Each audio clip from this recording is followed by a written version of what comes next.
అందరికీ నమస్కారం అండి. మనీ తెలుగు కథలకు స్వాగతం. ఈరోజు మన ఛానల్లో కొన్ని మోటివేషన్ కొటేషన్స్, జీవిత సత్యాలు, మంచి మాటలు చెప్పుకుందాం.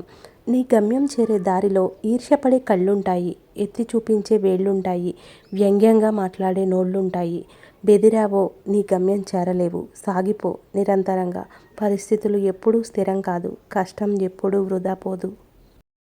సమయం మరియు మాట, ఈ రెండింటిని నిర్లక్ష్యంగా ఉపయోగించకూడదు. ఎందుకంటే ఆ రెండు తిరిగి రావు, మరో అవకాశం ఇవ్వవు. నువ్వు వాడిలా వాడు నీలా ఉండాలనుకోవడం వింత. నువ్వు నీలా ఉంటే ఉండదు ఏ చింత. మంచివాళ్ళు ఎప్పుడూ ఇంకొకరిని చెడ్డవాళ్ళని చెప్పరు. చెడ్డవాళ్ళు ఎప్పటికీ ఇతరుల్లో మంచిని గుర్తించరు. నేను అనే అహం, అతను అనే ఈర్ష్య, నాది అనే అత్యాశ మనిషిని ప్రశాంతంగా బతకనివ్వవు. కొన్నిసార్లు దేవుడు నిన్ను ఒంటరితనానికి అప్పగిస్తారు. నిన్ను బాధ పెట్టడానికి కాదు, జీవితం అంటే ఏంటో నీకు నేర్పడానికి. కోరికలు అనేవి ప్రయాణంలో తీసుకెళ్లే వస్తువుల వంటివి. ఎక్కువయ్యే కొలది బతుకు ప్రయాణం భారమై ముందుకు సాగదు. మనిషి ఒంటరిగా జీవించలేడని భగవంతుడు బంధాలను సృష్టిస్తే మనిషి స్వేచ్ఛ అంటూ ఆ బంధాలను తెంచుకుంటూ ఒంటరి అవుతున్నాడు. గొప్పతనం అంటే ఏదో సాధించడం, సంపాదించడం కాదు.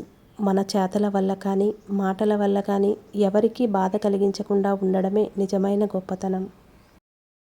వాళ్ళు మారిపోయారు, వీళ్ళు మారిపోయారని బాధపడుతూ కూర్చోవడం కంటే వాళ్ళు అవసరాన్ని బట్టి నటించారని మనమే తెలుసుకుంటే ఉత్తమం.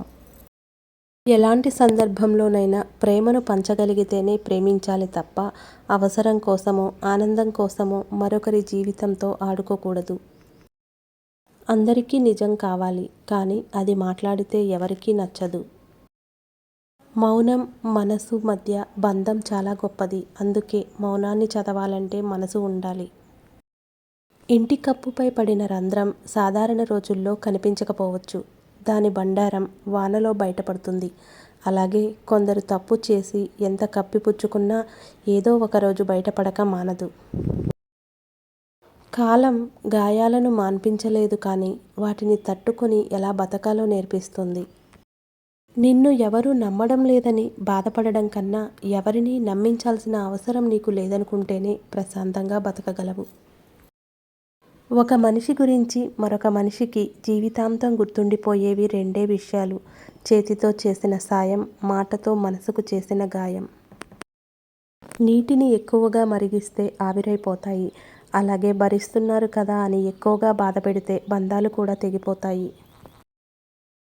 ఆపదలో ఉన్నవారికి సహాయం చేయడానికి ఉండాలి మనసు. ఆ మనసుకి అవసరం లేదు వయసు. ఈ వీడియో కనుక మీకు నచ్చినట్లయితే లైక్ చేయండి, షేర్ చేయండి, సబ్స్క్రైబ్ చేయండి. Thanks for watching. మళ్ళీ మరొక చక్కటి వీడియోతో కలుద్దాం.